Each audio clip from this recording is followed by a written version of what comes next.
کہنے لگی میں تمہیں کیا بتاؤں، میں نے ایک شخص دیکھا، مجھے لگا جیسے 14ویں کا چاند ہی کپڑے پہن کے زمین پہ آ گیا، ظاہر الوضاء ابلج الوجه، چمکتا چہرہ۔ میں پورا آپ کو سن ایک اور حدیث بھی ساتھ جمع کر لیتا ہوں۔ عظیم الہامہ، خوبصورت سر، بڑا شدید سواد الشعر، سیاہ کالے بال،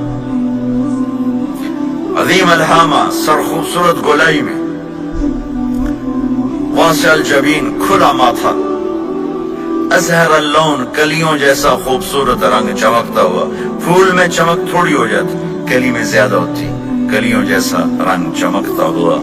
ازج الحواجب، یہ بڑے خوبصورت گول۔ تو میرے نبی کی اللہ نے ایسے خود بنا دی، ایسے پورے چلتی ہوئی یہاں تک آتی تھی۔ میرا غیر قرن، یہاں بال نہیں تھے، یہاں غیر قرن، یہاں بال نہیں تھے۔ بینما عرق یدرہ الغضب، یہاں ایک وین تھی، وین، جب آپ کو غصہ آتا تھا تو آپ غصے کو برداشت کرتے تھے، نکالتے نہیں تھے، برداشت کرتے تھے، تو وہ یہاں ایسے ایسے ایسے ایسے ایسے ایسے حرکت کرنا شروع کر دیتی تھی، تو اس سے پتہ چلتا تھا کہ اللہ کے نبی غصے میں بیٹھے ہوئے ہیں۔ فی عینیہ دعج، آنکھ بڑی خوبصورت، موٹی، سیاہ، اشکل، لمبی، اہدب،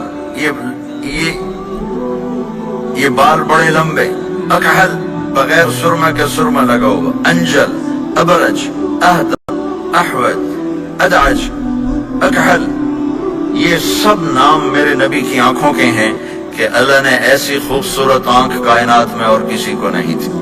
حسین آنکھ تھی، اس میں باریک سرخ دھاریاں تھی، اور سیاہی سیاہ تھی، سفیدی سفید تھی۔ جب آپ آنکھ اٹھا کے کسی کو دیکھتے تھے، کوئی آپ کی آنکھوں میں آنکھیں نہیں ڈال سکتا، سب ایسے ہو جاتے تھے۔ اس لیے میرے نبی یوں نہیں دیکھتے تھے، لوگ ایسے دیکھتے تھے۔ جل نظرہ الملاحظہ، ایسے جب کبھی آنکھ اٹھتی تھی پھر سب آپ کے سامنے یوں ہو جاتے تھے، کوئی آپ کے چہرے پہ نظر نہیں ڈال سکتا تھا۔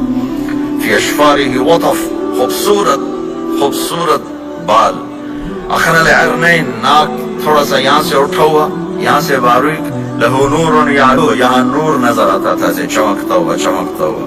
ضلیع الفم، ہونٹ بڑے خوبصورت، کھلے ہوئے کھلے ہوئے اور چوڑے منہ کے ساتھ۔ اشنب براق الثنایا، مفلج الاسنان، دانت ایسے گودائی میں خوبصورت چمکتے ہوئے، جب کبھی آپ مسکراتے آپ کے دانتوں کا نور دیواروں پہ پڑتا ہوا نظر آیا کرتا تھا۔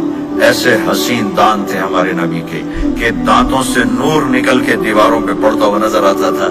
یہ 4 دانتوں میں تھوڑا فاصلہ تھا، باریک سا فاصلہ تھا، اس میں سے ایسے روشنیاں نکلتی تھی آپ کی مسکراہٹ کے دوران۔ سہل الخدین، یہ گال آپ کے نہ ایسے نیچے کہ کمزور ہوں، نہ ایسے ابھرے ہوئے کہ برے نظر آئیں۔ کف اللحیہ، داڑھی بڑی خوبصورت گھنی، نیم گھنگریلے، اور داڑھی میں سر میں 14 سفید بال تھے، اور ایک روایت میں 20 سفید بال تھے۔ اور کہنا عنقہ جید دمیا، اور آپ کی یہ گردن مبارک سراہی کی طرح لمبی اور خوبصورت گولائی میں، جیسے کسی نے کھڑ کے آپ کی گردن کو بنایا ہوا ہو۔ اور آواز میں جادو، فی صوتہ سحر، آواز میں جادو، آواز میں کشش، آواز میں گرفت۔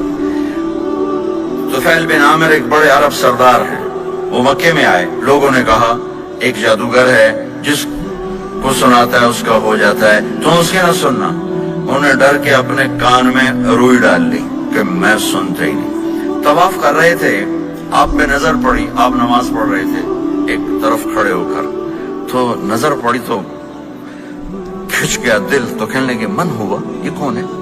تو مکے والوں نے کہا ہوا یہ وہی جادوگر ہے۔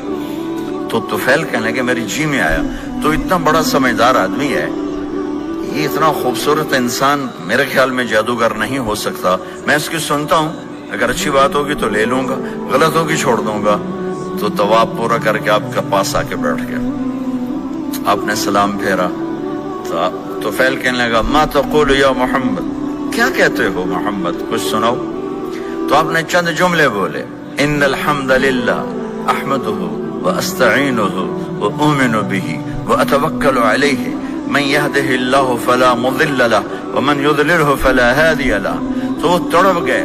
میرے آپ کے لیے کوئی کشش نہیں ان کلمات میں ترجمہ بھی کر دوں تو کوئی کشش نہیں، لیکن وہ عرب سمجھنے والے وہ کہنے لگا اعد فقط بلغنا قاموس البحر، ارے ذرا دوبارہ سنانا، تیرے ایک جملے نے 7 سمندر کا پانی پی لیا ہے. تو آپ نے دوبارہ سنایا ان الحمد للہ احمدہ واستعینہ واؤمن بہ واتوکل علیہ من یہدہ اللہ فلا مضل لہ ومن یضلل فلا ہادی لہ.